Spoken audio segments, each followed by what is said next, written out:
என்னை போன்றோர் கனவு நனவானது. வாக்களிப்பீர் இரட்டை இலைக்கு. அதிமுக எங்கள் பிஜேபி பார்த்துட்டு இதுதான் திமுக பி டீம் சொல்லுது. திமுக எங்களை பார்த்துட்டு அதிமுக பி டீம் பிஜேபின்னு சொல்லுது. ஆக மொத்தத்தில் அதிமுக திமுக ரெண்டு பேர் ஒரு விஷயத்துல உறுதியா இருக்காங்க. அவங்க மாத்தி மாத்தி ஒருத்தர் பார்த்துட்டு பி டீம் சொல்லிட்டு இருக்கிறதுனால நிச்சயமாக பிஜேபி தமிழ்நாட்டில் ஏ டீம் அது ரெண்டு பேரும் ஒத்துக்கிட்டாங்கல்ல, அது போதும் எங்களுக்கு. நாங்கள் ஏ டீமா இருக்கோம், அது போதும் எங்களுக்கு. நம்பர் 1ல பிஜேபி இருக்கு. இன்னொன்று அந்த இந்தியா பிளாக் கூட்டணி பொறுத்த வரைக்கும் என்னை பொறுத்த வரைக்கும் மாப்பிள்ளை இல்லாத ஒரு கல்யாண கூட்டணி தான் நான் சொல்வேன்.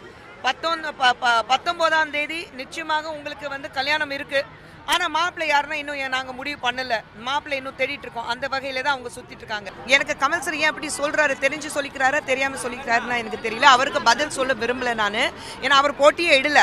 ஸோ அவருக்கு பதில் சொல்லணும் அவசியமே கிடையாது. இல்லை அவர் திமுகவோட ஸ்போக்ஸ் பர்சனாக மாறிட்டாருன்னா எனக்கு தெரியல. அவர் மேலே ரொம்ப மரியாதை இருக்குது எனக்கு. ஸோ அவருக்கு பதில் சொல்ல நான் விரும்பல. நான் 1000 ரூபாய் பற்றி பேசினாக்கா இவ்வளோ கலாட்டா பண்ணவங்க உங்கள் கட்சியிலேருந்து ஒருத்தர் நாங்கள் கொடுக்குற 1000 ரூபாயில தானே பெண்கள் மூஞ்சியில் பவுடர் பூசிட்டு பல மினிக்கிறீங்கன்னா கேட்குறாரு. அதுக்கு மட்டும் பதில் வராது அவங்கக்கிட்ட. ஸோ மற்றவங்க மேலே குற்றச்சாட்டுகள் வைக்கிறதுக்கு முன்னாடி உள்ளுக்குள்ளே பார்க்கணும். முன்னாடி ஒரு கண்ணாடி வச்சுட்டு தன் முகத்தை பார்த்துட்டு அவங்க குற்றச்சாட்டுகள் வைக்கணும். திராவிட மாடல் நிச்சயமாக ஒரு மிகப்பெரிய மாடல் இருந்திருந்தா இன்னைக்கு மக்கள் பாஜக பார்த்து பாஜக ஆட்சிக்கு வரணும்னு ஆசைப்பட்டிருக்க மாட்டாங்க.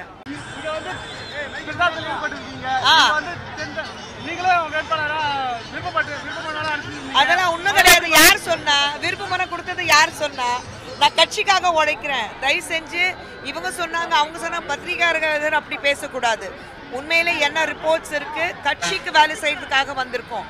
யார் எங்க நிக்கணும் அதை கட்சியில எல்லாருக்கும் நல்லா தெரியும். நான் ஒரு இடத்துல இருந்தாக்கா அது வேலைக்கு ஆகாது. அதனாலதான் தமிழ்நாடு முழுவதும் கர்நாடகா, கேரளா, ஹைதராபாத், மத்திய பிரதேஷ் எல்லா இடத்துக்கு போக வேண்டிய சூழ்நிலை எனக்கு இருக்கு.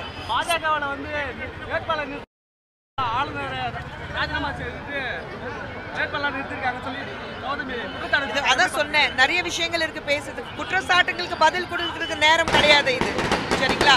முக்கியமான இப்போ என்ன ஒரே ஒரு விஷயம், அதிமுக எங்கள் பிஜேபி பார்த்துட்டு இதுதான் திமுக பி டீம் சொல்லுது. திமுக எங்களை பார்த்துட்டு அதிமுக பி டீம் பிஜேபின்னு சொல்லுது. ஆக மொத்தத்தில் அதிமுக திமுக ரெண்டு பேர் ஒரு விஷயத்துல உறுதியா இருக்காங்க. அவங்க மாத்தி மாத்தி ஒருத்தர் பார்த்துட்டு பி டீம் சொல்லிட்டு இருக்கிறதுனால நிச்சயமாக பிஜேபி தமிழ்நாட்டில் ஏ டீம் அது ரெண்டு பேரும் ஒத்துக்கிட்டாங்கல்ல, அது போதும் எங்களுக்கு. நாங்க ஏ டீமா இருக்கோம், அது போதும் எங்களுக்கு. நம்பர் 1ல பிஜேபி இருக்கு, அது அவங்க ரெண்டு பேரும் ஒத்துக்கிட்டாங்க, அது போதும் எங்களுக்கு. காங்கிரஸ் கட்சி தேர்தல் அறிக்கையில பாஜக கொண்டு வந்த பல்வேறு திட்டங்களை ரத்து செய்யணும்னு சொல்லிருக்காங்க. அது யூசுவல் தானே. இல்ல அந்த தேர்தல் அறிக்கை ரொம்ப வேடிக்கையா இருக்கு. இது வரைக்கும் 55 வருஷம் நீங்க ஆட்சியில இருந்தீங்க, என்ன பண்ணிட்டீங்க? இப்போ அவங்க தேர்தல் அறிக்கை பார்க்கும்போது பாஜக கொண்டு நாட்டுடைய முன்னேற்றத்துக்காக என்னென்ன திட்டங்கள் இருக்கோ அது எல்லாமே ரத்து செய்ய போறோன்னு அவங்க சொல்லியிருக்காங்க. இதுல இருந்து எந்த அளவுக்கு அவங்க நாட்டுக்காக வேலை செய்வாங்க, நாட்டுக்காக உழைப்பாங்க நமக்கு நல்லாவே தெரியுது. இன்னொன்று அந்த இந்தியா பிளாக் கூட்டணி பொறுத்த வரைக்கும் என்னை பொறுத்த வரைக்கும் மாப்பிள்ளை இல்லாத ஒரு கல்யாண கூட்டணி தான் நான் சொல்வேன். 19ஆம் தேதி நிச்சயமாக உங்களுக்கு கல்யாணம் இருக்கு. ஆனா மாப்பிள்ளை யாருன்னா இன்னும் நாங்க முடிவு பண்ணல. மாப்பிள்ளை இன்னும் தேடிட்டு இருக்கோம். அந்த வகையில தான் அவங்க சுத்திட்டு இருக்காங்க. தேர்தல் அறிக்கை எல்லாம் பசங்களுக்கு தெரியும், நம்ம வாக்களிக்கிற மக்களுக்கு தெரியும், படிச்சவங்களுக்கு தெரியும், படிக்காதவங்களுக்கு தெரியும், எல்லாருக்கும் தெரியும். இதை எல்லாமே மக்களை ஏமாத்துறதுக்கான ஒரு வேலைகள் இருக்கு. காங்கிரஸோடைய தேர்தல் அறிக்கை மட்டுமல்ல, இங்கே திமுகவுடைய தேர்தல் அறிக்கையும் பார்த்தீங்கன்னா அப்படிதான் இருக்கு. எதுவுமே நடக்காத விஷயங்கள் தான் அவங்க பேசிட்டு இருக்காங்க.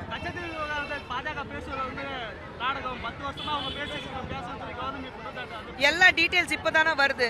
அவங்களும் பாஜகல இருந்தாங்கல்ல, ஏன் பேசல? இதே இப்ப அதிமுகல இருக்காங்க, அதிமுக காரங்க ஏன் பேசல? திமுக காரங்க ஏன் இப்போ அதை பத்தி பெருசா பேசிட்டு இருக்காங்க? கையெழுத்து ஒப்புதல் போட்டது யாரு? ஒப்பந்தம் போட்டது யாரு? காங்கிரஸ் தானே. அப்போ யார் அவங்க கூட்டணியில இருந்தாங்க? திமுக தானே. ஒப்பந்தம் போடும்போது கட்சத்தி தானம் பண்ணும்போது ஒப்பந்தமாக எழுதி கொடுக்கும் போது நீங்க கூட்டணியில இருந்தீங்க. இன்னைக்கு எல்லா டீட்டெயில்ஸ் கைக்கு வந்தது கேள்வி கேட்கும் போது எங்களுக்கு அதுக்கு சம்மந்தமே இல்லை நான் சொல்றீங்க. வைகோ அவர்கள் திமுக பார்த்துட்டு காங்கிரஸ் பார்த்துட்டு மிகப்பெரிய துரோகம் நாட்டுக்கு செஞ்சது காங்கிரஸ் தான் அவர் சொல்றாரு. உங்க கூட்டணியில தானே இருக்காரு, அவங்க மகனுக்கு தானே ஒரு சீட்டு நீங்க கொடுத்து வச்சிருக்கீங்க. முதல்ல அவர்கிட்ட கேள்வி கேளுங்க, ஏன் அப்படி குற்றச்சாட்டு வச்சீங்கன்னா.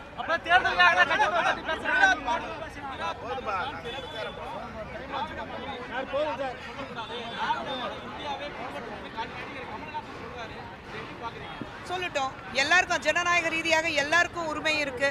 நானே வந்து என்னுடைய மாநிலம் நம்பர் 1 மாநிலமா இருக்கணும்னு ஆசைப்படுறவன் நானு. நம்ம ஏன் இன்னொன்று மாநிலம் பார்த்துட்டு அப்படி இருக்கணும்? தமிழ்நாடு தான் நம்பர் 1 மாநிலம் சொல்லணும்னு ஆசையை எனக்கும் இருக்குது. நான் தமிழ்நாட்டில் சார்ந்தவன், இங்கே தான் வாக்களிக்கிறேன், இங்கே தான் குடும்பம் இருக்குது, இங்கே தான் எல்லாமே இருக்குது எனக்கு. ஸோ என் குடும்பம் இங்கே இருக்கும்போது தமிழ் மாநிலம் என்னோட மாநிலம் நான் பெருமையாக சொல்லிக்கிற அளவுக்கு இந்த தமிழ் மாநிலம் முன்னேறணும். அந்த முன்னேற்றத்துக்காக தான் பாஜக ஆட்சிக்கு வரணும். என்னங்க கேட்கல தம்பி.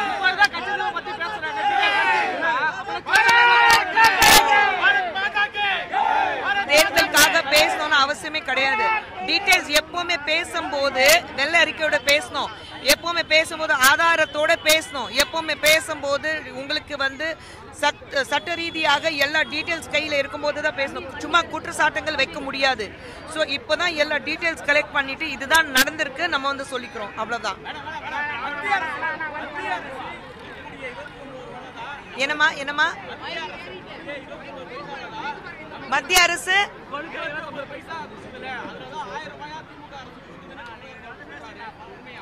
இல்லைங்க, இது எனக்கு கமல் சார் ஏன் அப்படி சொல்றாரு, தெரிஞ்சு சொல்லிக்கிறாரா தெரியாம சொல்லிக்கிறாருன்னா எனக்கு தெரியல. அவருக்கு பதில் சொல்ல விரும்பல நான், ஏன்னா அவர் போட்டியே இடல. ஸோ அவருக்கு பதில் சொல்லணும் அவசியமே கிடையாது. இல்லை அவர் திமுகவோட ஸ்போக்ஸ் பர்சனாக மாறிட்டாருன்னா எனக்கு தெரியல.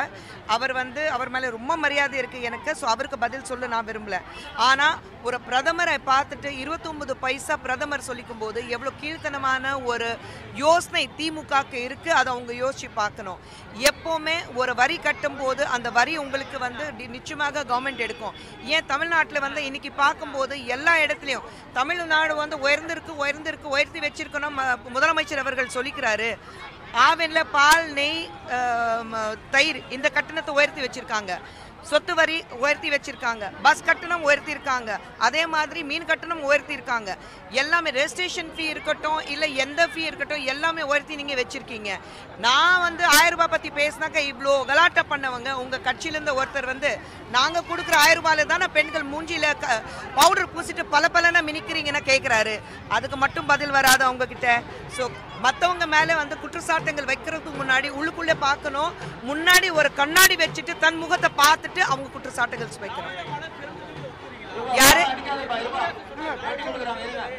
அவர் அதான் சொன்ன, ஜனநாயக ரீதியாக நான் எதுக்கு ஒத்துக்கணும்? திராவிட மாடல் வந்து நிச்சயமாக ஒரு மிகப்பெரிய மாடல் இருந்திருந்தா இன்னைக்கு மக்கள் வந்து பாஜக பார்த்து பாஜக ஆட்சிக்கு வரணும்னு ஆசைப்பட்டிருக்க மாட்டாங்க.